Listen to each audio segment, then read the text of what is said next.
YouTube, Rumble and Gitter. Oh, and by the way, he's also a co-defendant in the Georgia indictment. His name appears directly next to one Donald John Trump. Mr. Mayor, RICO, I read that. I immediately went back to, you famously used RICO to put away some of the most dangerous criminals the world has ever seen. Fat Tony Salerno from the Genovese crime family, Tony Duck Lucchese family, Carmine Jr. Persico Columbos, Paul Castellano, the boss of the powerful Gambinos. Mr. Mayor, sir. Why the hell is Fani Willis trying to charge you with racketeering? Because she's a politician and not a lawyer, not an honest, honorable lawyer. This is a ridiculous application of the racketeering statute. There's probably no one that knows it better than I do, probably some that know it as well. I was the first one to use it in white-collar cases. But in major cases like the Boski case and the Milken case, this is not meant for election disputes. I mean, this is ridiculous what she's doing. Also, I don't know if she realizes it because she seems like a pretty incompetent, sloppy prosecutor.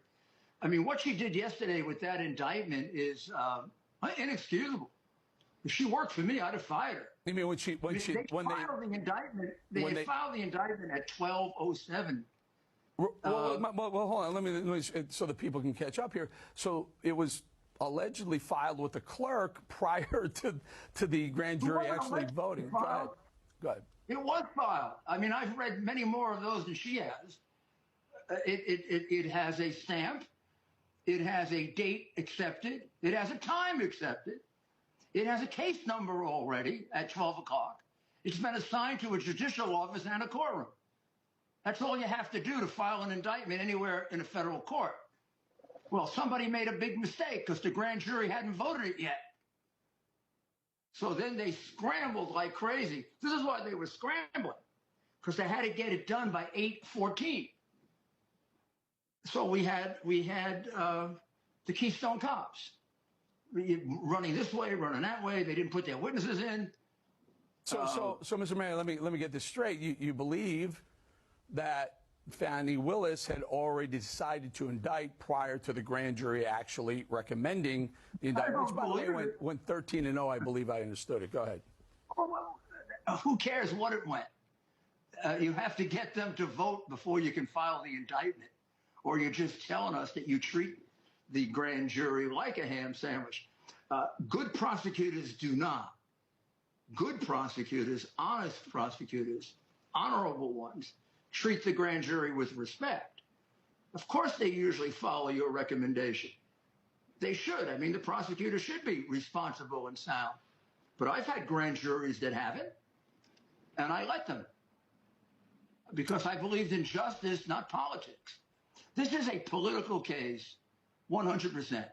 Number two, not only should it be dismissed and therefore regularized, the case should be immediately removed to the federal court under a statute I really doubt she thought about. I don't know if she thinks so. And that would be 28 United States Code, Section 1442, paren A, which says that any case involving a federal official or one acting on behalf of a federal official should be removed to federal court, and it should be done liberally and broadly.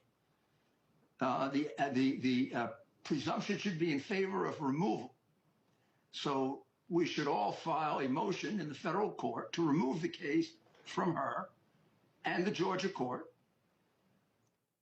ask for a trial in the federal court. Interestingly, a couple of years ago, Congress amended that statute. Should we lose, we get a right to appeal in the federal court, which is not usually the case. All of the literature, all of the cases makes it very clear that a case like this should be litigated in a federal court because it's setting rules for federal conduct, the conduct of a president. And every state should not be setting different rules. I wonder if she thought her way through that. She certainly indicted me for nothing, for being a lawyer, for which I am very resentful. Do you think she's upping the ante by using RICO, I don't know, to get some sort of attention for herself or to get some media attention? Go ahead. to a ridiculous degree, to the degree that she's making a fool out of herself. I mean, the end result of Fannie Willis in the annals of the law will be incompetent prosecutor who didn't even know how to get an indictment and didn't realize the case was going to be removed. So she's had her moment of glory, and her place in history will be very different. Let's say mine. Do you know after I was finished testifying, she wanted to meet with me because she's always wanted to meet with me because of my great record? This is what she said to me.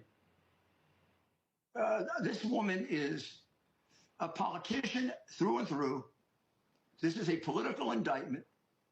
Actually, a federal court should enter an order enjoining all of these cases until the election is over, because they are clearly now not cases. They're not even crimes. This is the First Amendment. This is free speech. It's my acting as a lawyer. I have a right to argue for my client. I even have a right to exaggerate for my client. I have a basis for everything I said. Half of what they wrote about me is false, and they know it. This should all be put off until after the election, because it is clearly a violation of his right to run for office. And he should bring a 1983 action to vindicate that, and see if a federal court won't take a look at the whole history, going back to their original crime, which is Russian collusion, which was a crime, by the way. It's the same people committing the crime, same people who lied about Russian collusion, lied about Biden bribery, lied about the hard drive, same people lying now, and it's the same people telling the truth. Trump, me, Meadows. I don't know, maybe people get the point by now. Mr. Mayor, I certainly hope so. You keep a tough fight, because I'm just blowing this out, Rico. You can count on me, baby. I almost felt I'm going nowhere. And all this stuff about cooperating, you're damn right I'm going to cooperate. I'm going to cooperate and show what criminals they are and what they're doing to our Constitution and how they're destroying it and how